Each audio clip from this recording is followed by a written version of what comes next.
Hello everyone, my name is Pastor George and I'm here with my wife, lovely Pastor Petronella. Yes, we are pastors and we also have full-time jobs, and at the same time we are in real estate business and farming is our passion.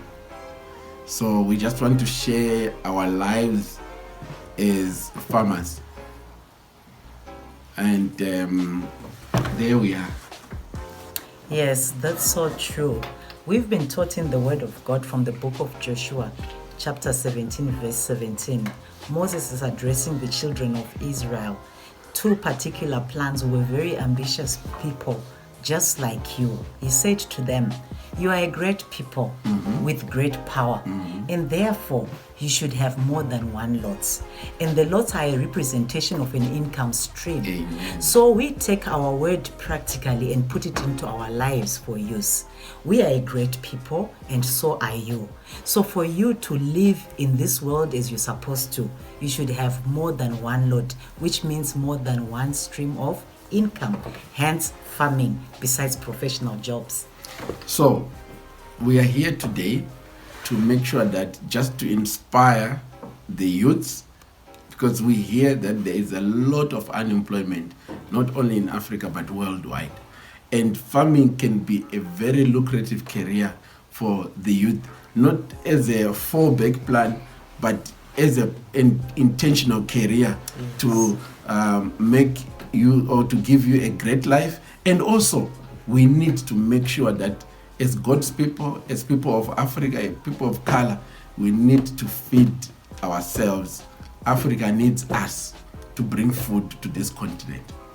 So beautiful. So farming can be on a very large scale, it can be on a small scale, and it can also be on a domestic scale, just to grow food to feed yourself.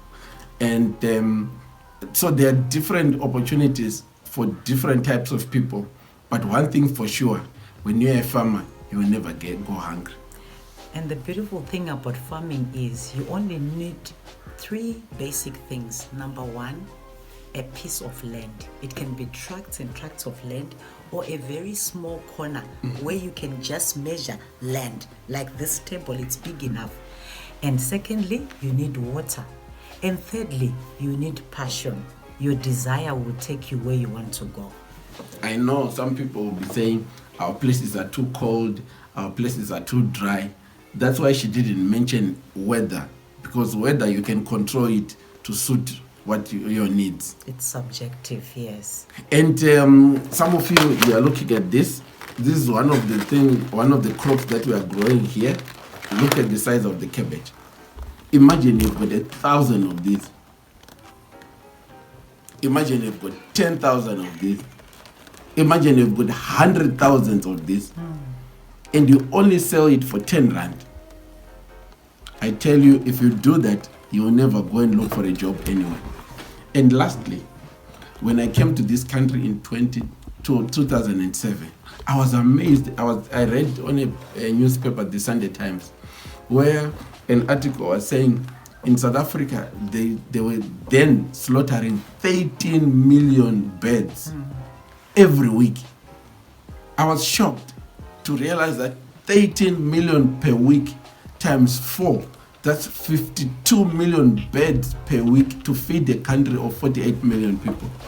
And now the population has grown bigger. Yes. And on top of that, I said to myself, if I put 500 birds out of 13 million, it won't even affect anyone, but it would create a wealth for me.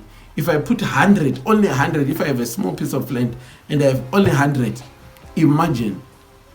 Now 13 million, if you want to go big, you can even put your own 100,000. And no one can, it's just like a drop in a sea. Certainly.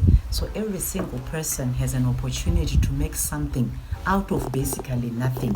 No one should say, I do not have. You might say, I'm a lodger, but you own land somehow, somewhere. Your parent in the rural area, your grandparents, or any way that you could actually just ask to make use of a piece of land. These days they're talking of pavement farming. Just outside your yard, People are making gardens, even in trays of wood. Yes. People are making gardens out of those. So all you need is your passion, and all you need is insight into the future. And information. Information. That's why we Yes. are here today. Yes. Thank you.